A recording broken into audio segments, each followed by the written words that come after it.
Hello, I'm Eric Miller. Welcome to the Stockyard Industrially. And this week, I'm going to be doing another JMRI feature. I try to get to your questions and respond to the videos that you say that you want to do.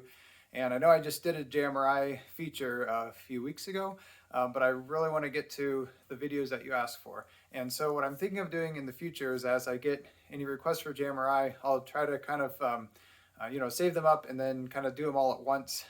Maybe hopefully every like couple months or so, do a JMRI feature. So this is it. And so today what we're going to be looking at is two things. I'm going to show you how I go about showing the number of spots possible at an industry and how you adjust that in the JMRI program to help with switching if you're having an industry or a location that's getting too many cars or not enough cars, how you adjust that. And then the other thing I'm going to do just kind of real briefly is run through how I set up JMRI for an op session. It should be pretty simple kind of going through that. There's also a lot into that too. So as I cover that, if you have more specific questions, just let me know.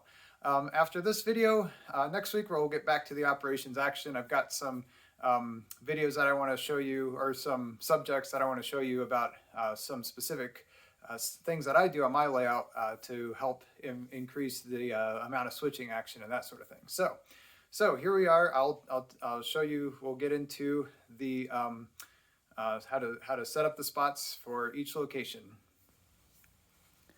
So the first thing that I want to mention is that JMRI is, as far as it goes with figuring out how to adjust the number of spots that you do in each operating session, it's based on location. And so what that means is that you want to group the customers that you have by location. So here, for example, in this Albright location on my layout, I have like basically three industries. I've got the standard distribution over here, which handles all these box cars and reefers. Then I've got the Metropolitan Utilities district back there that gets a tank car every now and then, not too often. And then back here we've got the transload, which has a couple different tracks and gets both covered hoppers and flat cars, bulkhead flats and the center beam flats that you can see back there. So those are the three industries. Now, within that, you basically tell JMRI how many spots you want to have, or how many cars you want switched for each op session. And so then it divides that among those customers. So obviously, if you want more control over this, you can just have one customer be a location for one customer, that sort of thing.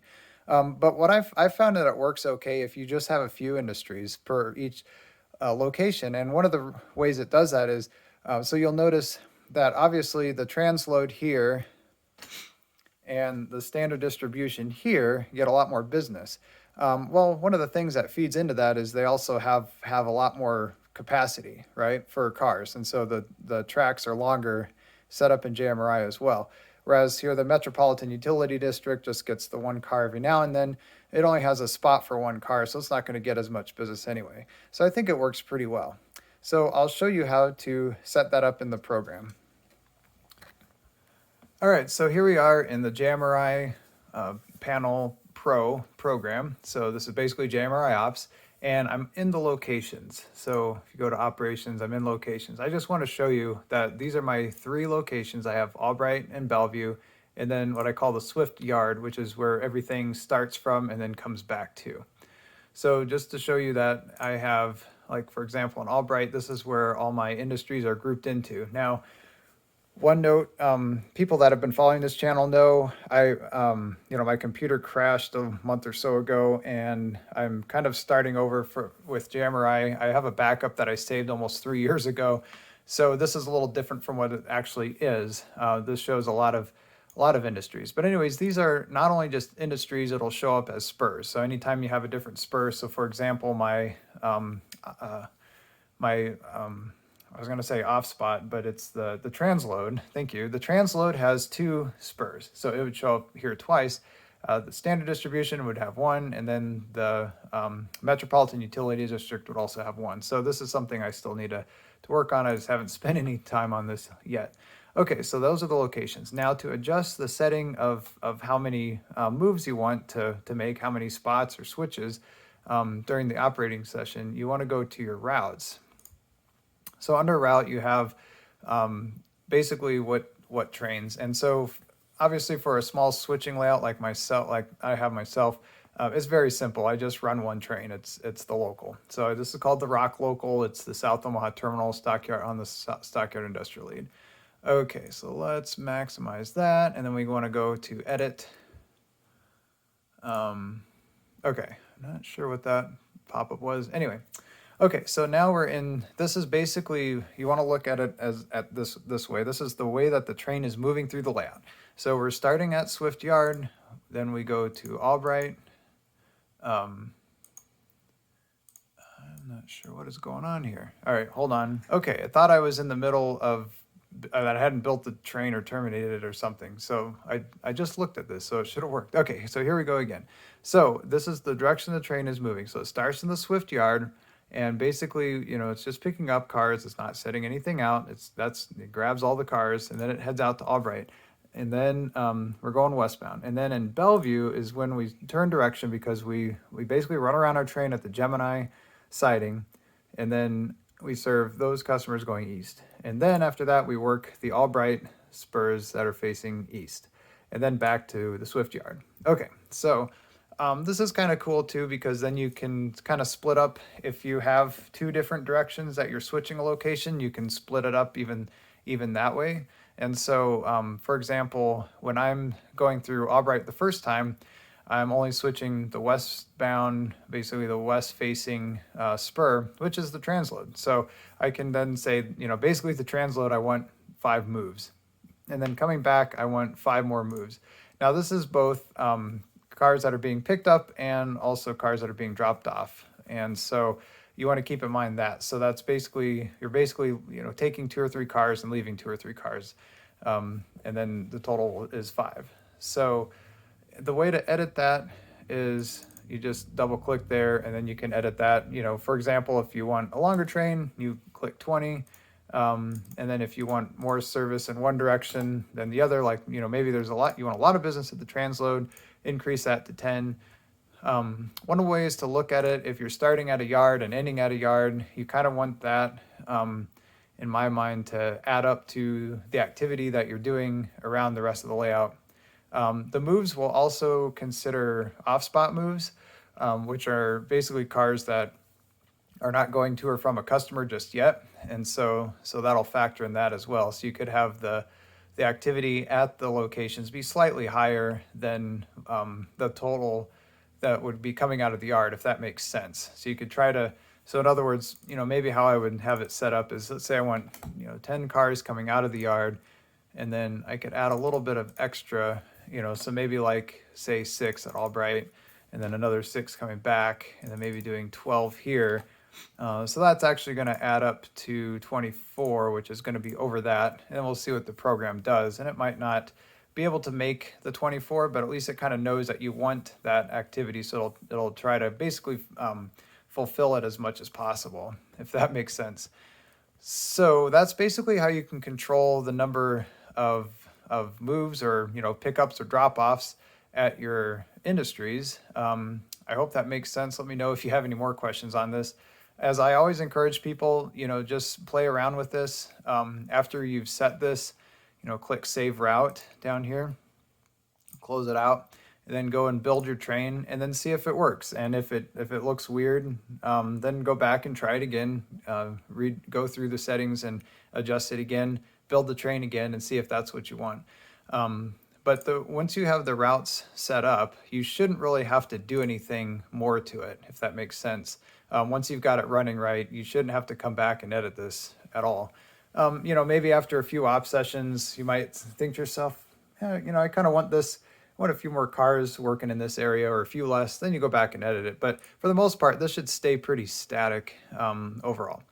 Okay, so then after that, as I mentioned, I was going to show you how I basically set it up for the op session. After that, that's going to be in your trains. So, and this is really the only thing that you should have to edit, basically, whenever you're building an op session. And so, as I mentioned, you know, the route should stay pretty static.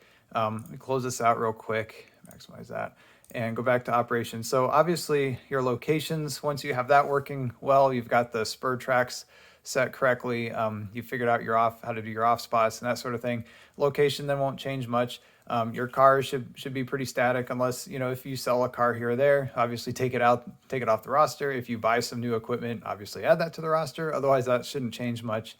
And then the locomotives, for me, I don't even fill that out because it's not important to me to put on the JMRI locomotives. So then the trains is basically where you're going to be making adjustments every time you have an op session. And so in here, I still have, let's see, I still have SPSF local, which it should be called. Well, anyways, this is where you can edit your stuff. I won't bore you with this. I need to work on this, but just click build and it'll build the train for you. And as I mentioned before, click this preview and then look at it, take a look at it and see if this is what you want it to do. Which, as I mentioned, I have to change all this SPSF stuff, but this is a good way. And then once you're satisfied and you actually want to run it, then unclick the preview and click print, and then that'll send it to whatever your local printer is that you've got set up. So that's all you do. And then you print that out, you've got your switch list, and then you start running trains. So I hope that helps. That should show you how to go through with your routes and edit your route. Oh, let me go back and go to trains and then click terminate. Remember to click terminate after you've looked at it and previewed it. And if you want to make changes, click terminate, then go back to routes, then edit your route, and then adjust your moves, and then go back and preview your build again and see if it's working well. What I usually do after I make a big change, and so especially this, since I have to go back and redo this, unfortunately, I will go through this several times and until I'm pretty comfortable with it. And then I will come out with a good switch list that I like, that I want to run and try physically, with the actual cars and all that. And then I'll print it out, and then I will get the cars placed on the layout where they should be to match that switch list, right? And then after that, it should be automatic because the cars are going where JMRI says they're going, and JMRI knows where they are, and they match. And then you don't really have to do much work on the layout, like moving cars around in between sessions, basically. And then, like I said, all you'll have to do is just work with building new trains. So it becomes very easy and doesn't consume much time at all between op sessions. Okay, I think I went through that all. Yeah, so that's basically what I wanted to show you on this program. And let me do a quick little send-off next. So just to quickly recap, you can adjust, how many cars are moved at a location like here based on adjusting the moves and the route settings in JMRI. So it's very simple to do. And like I said, just keep playing with it and trying it over and over until you've got how you want it to look. And so, for example, the way that I got this to look just before my computer crashed and how I wanted to get it to look again is you get a switch list like this. And so you'll notice that this works the transload first, like I mentioned, and then it does the opposite direction. And so these are all the cars at standard distribution. Note that this time around, it doesn't even have a car coming out of Metropolitan Utilities District. You want to watch for that, though. Watch for things that aren't doing like they should be, and then you might have to adjust some settings. Always refer to the JMRI manual, too. That's a really good resource on their website. And they also have there should be a link on their website to they have a group online where you can ask people questions that will know way more about it than I do. And I've had to refer to that too. For example, I was having some problems where cars would get out to industries and then they wouldn't be getting picked up. And that's because I only had it set up so that it would go check the industries once. And so if it was full, then it wouldn't do anything, which is weird. So I had to set it in JMRI to go around twice and check the spurs, and then it would say, oh, okay, well, this car is going to get pulled out, and then we can put a car there. Well, yeah, that's how it works. So stuff like that, just little things that you might want to ask the group of professionals that know more about it than I do. This is just things that I've learned in the last 3-4 years maybe that I've been using this program. So it's a learning curve. It's an ongoing process. Anyways, so this is how I like it. Works pretty well. We've got enough work here, but not too much. And so that's what I'm saying is you just want to keep going through here and making sure that it's working. And once you kind of have a switch list that works the way you want it to, you might want to regenerate it a couple more times just to be sure. Like for example, with this Metropolitan Utilities District, I want to make sure that it's actually going to pull this tank car out that's sitting over here. So just as an example. So those are the kinds of things that you want to watch for. And then again, you'll get more experience as you run op sessions and practice that way too. So that's basically all that I wanted to show you today. So now you know how to adjust the settings for routes. And as I mentioned, you can always set up an industry as its own location, but I always like to group industries by location. And then I also gave you a basic run through of how to kind of basically set up your JMRI for your op session so that you get a switch list that comes out. So if you have any other questions, feel free to let me know. If there's another JMRI topic you want me to address, I'm going to try to do some other like regular videos the next several times, but I'm hoping, like I said, maybe in a couple months I'll do the next JMRI feature video. So just let me know if there's other things you want to see in that in the future. And as always, if there's anything else that you want to see at all, just let me know, and I can get to it. Anything about the layout, anything about locomotives, whatever. So thanks again for watching, everyone. I hope you enjoyed this. I hope it was helpful, and I will see you next week here on the Stockyard Industrial Lead. Thanks, everyone.